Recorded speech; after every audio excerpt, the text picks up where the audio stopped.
pessoa tem uma pequenina na segura. Eu gelo, bem segura, ameaçada. Você sai correndo. É um pouco angustiante, mais rápido, pra evitar qualquer tipo de assédio. Assediada, não tem fugir. Eu tenho medo da trapézio. Olha feio, fechar a cara. Eu mudei minha forma de me vestir. Não sei. Saia. Muitas coisas. 22, 23 anos. Por ser mulher. Eu já fui encostada por um homem. É a cidade que é deficiente.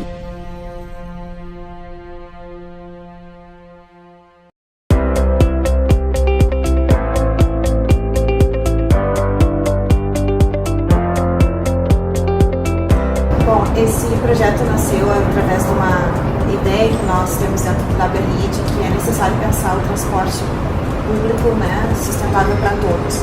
E aí pensamos, vamos trabalhar a questão de gênero, porque dentro dos dados que estão comprovados, né, as mulheres são as maiores usuárias do transporte público. Então, elas precisam ter voz ativa nesse processo, nessa construção.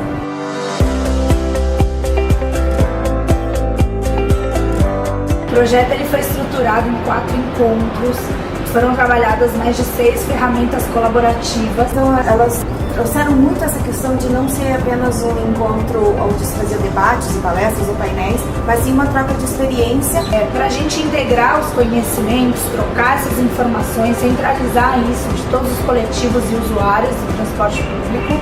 E além do mapeamento que a gente fez da cidade de São Paulo, claro, sob a perspectiva desse grupo, e que gerou, a partir daí, um diagnóstico. E a partir desse diagnóstico, o grupo fez uma leitura crítica sobre os principais potenciais e desafios da cidade de São Paulo e, a partir daí, elaborou essas 2 propostas de melhoria para a cidade.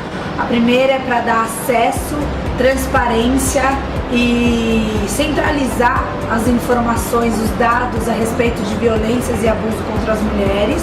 E a segunda é a proposta de humanizar os terminais de ônibus daqui de São Paulo. A ideia é fazer o projeto piloto no terminal de Parelheiros, até para explorar o potencial turístico que tem na região e criar curadorias de arte, enfim, proporcionar um espaço e boas experiências com o transporte público para todos. Além disso, a outra questão que para nós foi super importante foi poder fazer uma experiência de auditoria de segurança de gênero. A gente fez no bairro Santana, com as próprias mulheres da comunidade, daquela região, e também foi um momento onde a gente pôde ver o que precisa ainda ser melhorado dentro do transporte público e dos acessos, né, a esses grandes hubs, o que realmente não entra, às vezes, dentro do trabalho do técnico, da pessoa que está lá fazendo os seus projetos, mas que está no dia a dia daquelas mulheres. Acho que identificou coisas bem interessantes. Um dos itens que a gente observa, que não é tanto do espaço construído, mas é uma coisa que está no espaço, é a violência simbólica. É uma coisa que normalmente a gente não repara, mas a gente tinha lá desde grafite, que às vezes falavam coisas ofensivas com relação às mulheres, quanto capas de revista que mostram mulheres perfeitas e idealizadas, e que isso, enquanto você caminha e todo dia no meio do seu caminho, tem uma influência muito negativa para a mulher e da objetificação da mulher, né? Contribui com essa coisa muito negativa no caminhar. E acho que isso foi uma das coisas que chamou muita atenção, porque as bancas de jornal, elas normalmente, para o ambiente construído, são coisas muito positivas, porque à noite ela tem iluminação, é um dos únicos lugares que está aberto, então a gente costuma ter esse olhar meio do urbanismo de falar, o elemento é bom aqui, mas aí quando você olha para as capas e para tudo que ela também representa, muda um pouco essa relação com a banca de jornal no meio da rua.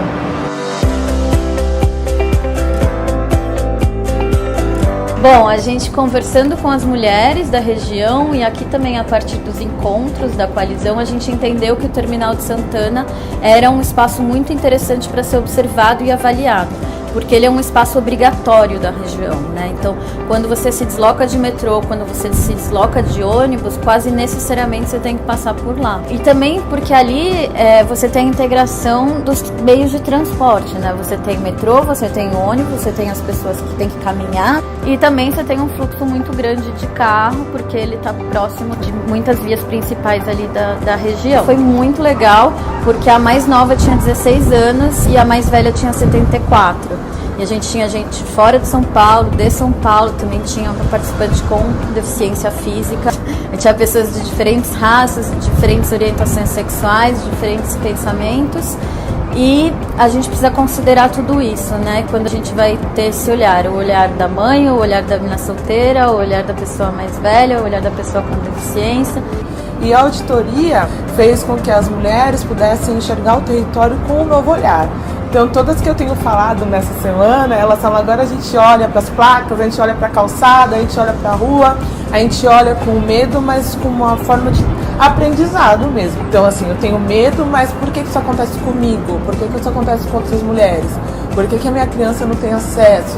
Por que o cadeirante não tem acesso? Por que as mulheres sofrem mais no cotidiano naquele território?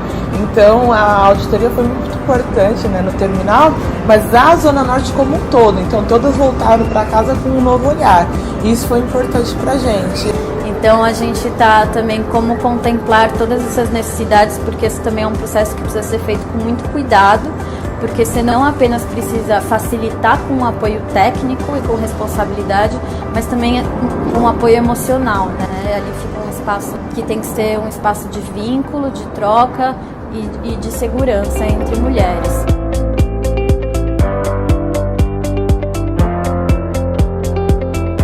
O que a gente pretende fazer agora, que nós estamos finalizando essa primeira fase, que foram alguns meses de trabalho, é pegar essas duas ideias principais que foram captadas, trabalhar mais um pouco nelas para dar mais uma lapidada, mais uma conceitualizada e ver assim, formas de implementação. E trabalhar junto com a Prefeitura de São Paulo, junto com a Secretaria de Mobilidade, formas de implementação, principalmente porque são ideias simples e que podem trazer muitos benefícios para o transporte público, não só na perspectiva da mulher, mas também na perspectiva dos demais agentes ou usuários. A gente colocar a mulher como protagonista desse pensar é pensar diferente a cidade, é pensar uma mobilidade urbana também diferente. E eu costumo dizer que se a gente tem uma mobilidade urbana inclusiva para os mais vulneráveis, para as mais vulneráveis, se a gente consegue incluir as pessoas com mobilidade reduzida, se a gente consegue atender as crianças, se a gente consegue atender as mulheres, as gestantes, essa cidade ela vai ser melhor para todos, inclusive para os homens.